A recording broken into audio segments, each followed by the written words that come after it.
Buenas noches, mi nombre es Natalie González García.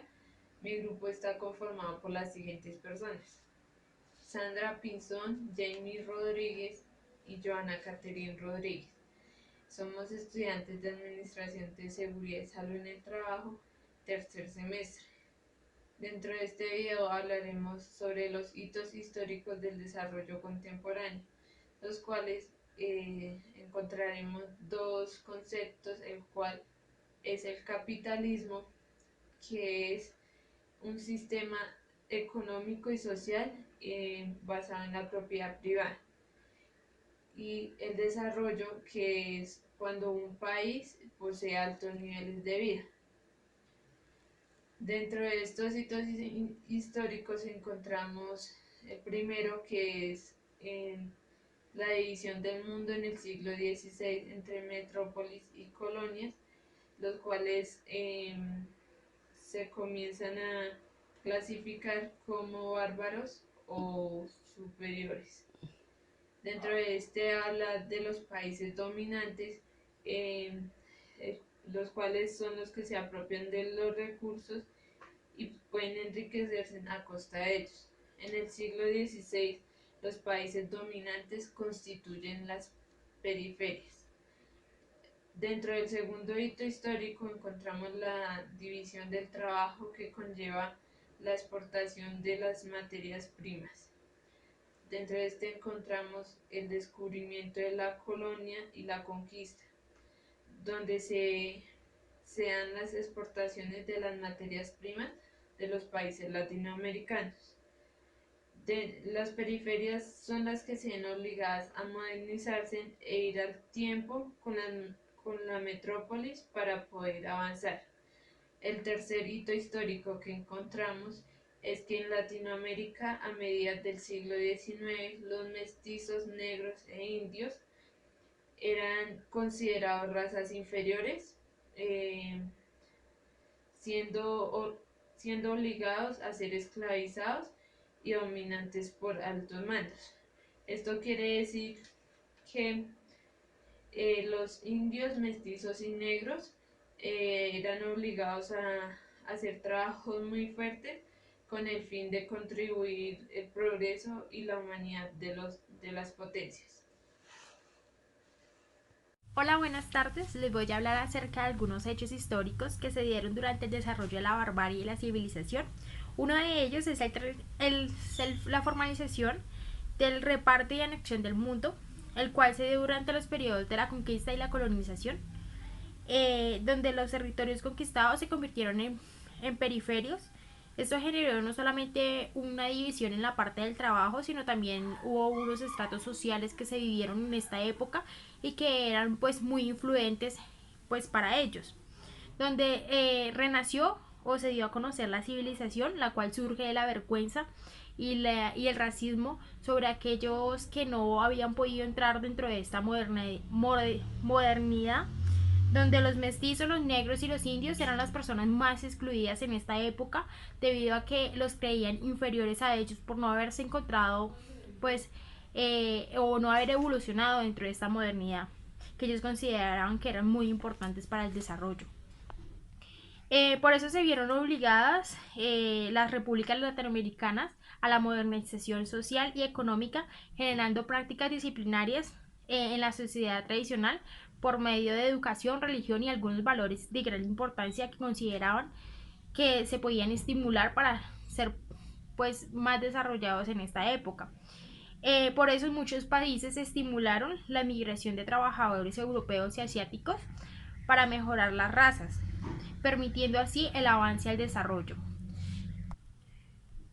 Bueno, otro hecho muy importante se dio dentro del imperialismo y la civilización, cuando se finalizó la Primera Guerra Mundial, que llevó a la celebración de un pacto de equilibrio de poderes entre las potencias vencedoras. Esta se llevó a cabo en 1919, que se conoció como el Tratado de Versalles.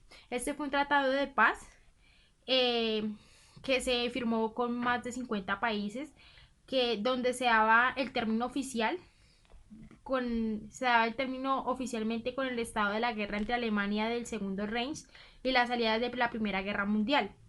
Además, también fue muy importante porque se estimuló la repartición de las colonias por el mundo a través del sistema de mandatos organizados por la Sociedad de las Naciones. Esto se dio con el fin de, pues, de administrar aquellas colonias que no se podían evolucionar por ellas mismas, sino también necesitaban algunos mandatos hasta que ellas pudieran surgir hacia el desarrollo. Claro que está que esto fue un aspecto que no tuvo un control pues pertinente, y muchas de estas personas colonizadoras lo que hizo fue robar sus recursos naturales, y a aquellas poblaciones que hasta ahora estaban surgiendo no les permitían, sino al contrario, hicieron como parte de una esclavitud ante ellos, por el mismo hecho de que no hubo un control pertinente a la realización de estas. Bueno, por último, les voy a hablar sobre el desarrollo de la política y de la economía, que fue sumamente importantes para que se hablara de los países subdesarrollados. Era pues muy necesario para el despegue de estos países, que necesitaban ser organismos monetarios y las entidades multilaterales del desarrollo. Pues con el Tratado de Versalles no solamente se benefició el Tratado de Paz en aquella época, sino para aquellos países que conformaron este tratado, sino también generó una posibilidad muy grande a los Estados Unidos y a la Unión Soviética de convertirse en potencias en cuanto al área socioeconómica y militar, enfrentándose entre sí.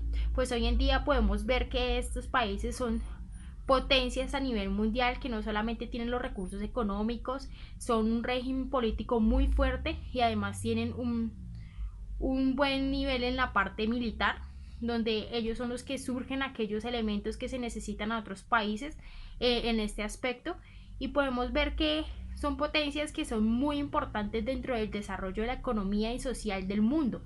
Entonces es visualizar que desde la anterioridad vienen siendo potencias muy fuertes que hoy en día se mantienen por su poder y por su riqueza en este aspecto militar.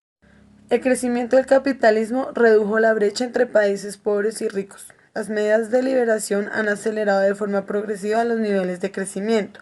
Esto ha permitido que los países menos desarrollados reduzcan poco a poco sus cifras de pobreza. Las etapas de la economía tenemos 5 según Walter Rosso. La primera es la sociedad tradicional. La economía en este periodo se caracteriza por una actividad de subsistencia, es destinada para el consumo de productores más que para el comercio. La segunda etapa que tenemos es la condición previa al impulso inicial. La sociedad en esta etapa adquiere aptitudes para aprovechar los resultados de la ciencia y tecnología moderna. Impulso inicial o despegue, así se llama la tercera etapa. Este es un crecimiento rápido de un grupo limitado de sectores donde se aplican modernas técnicas industriales como el ferrocarril, navales, militares, entre otros. La cuarta etapa de la economía se llama marcha hacia la madurez. Este es un periodo en que la sociedad ha aplicado y aprovechado en su totalidad toda la ciencia y la tecnología moderna para aprovecharla a favor de sus recursos, para sus recursos. Y por último, la quinta etapa se llama la era del alto consumo masivo. El desarrollo requiere una inversión sustancial de capital. Se incrementan las industrias productoras de bienes del consumo. Buenas noches. El video de la abuela Grillo nos habla de la explotación de los recursos naturales. En este video se puede observar cómo la abuela Grillo es explotada para recolectar agua y asimismo venderla nuevamente a las personas que lo necesitan, que necesitan este líquido tan preciado, y se puede comparar con lo que se está viviendo hoy en día, ya que hoy en día no somos conscientes de la importancia de nuestros recursos naturales. Tan solamente explotamos y explotamos, pero no estamos teniendo en cuenta que en poco tiempo estos recursos se empiezan a ir agotando y no tenemos cómo volver a adquirirlos. Entonces, este video nos quiere ayudar a tomar conciencia de que debemos aprender a valorar nuestros recursos. Hoy en día son explotados por los altos mandos, por los gobiernos, por ejemplo con la explotación de petróleo. Si seguimos explotando la tierra, quizás de aquí a muchos años, tal vez nuestros hijos no vayan a tener agua, alimentos, y esto nos va a afectar muchísimo. La importancia de este video es que debemos tomar conciencia desde nosotros mismos, debemos empezar desde ya y generar conciencia a los niños que son el futuro de nosotros, y poder asimismo mejorar nuestras condiciones de vida para que de aquí a unos años no se presente escasez de recursos. A pesar de que hoy en día ya se están presentando, por ejemplo en La Guajira, que ya no tenemos agua, se están muriendo niños por desnutrición. Entonces es empezar a crear esa conciencia y que desde ya empecemos a cuidar y valorar nuestros recursos naturales y las labores que se realizan en los campos.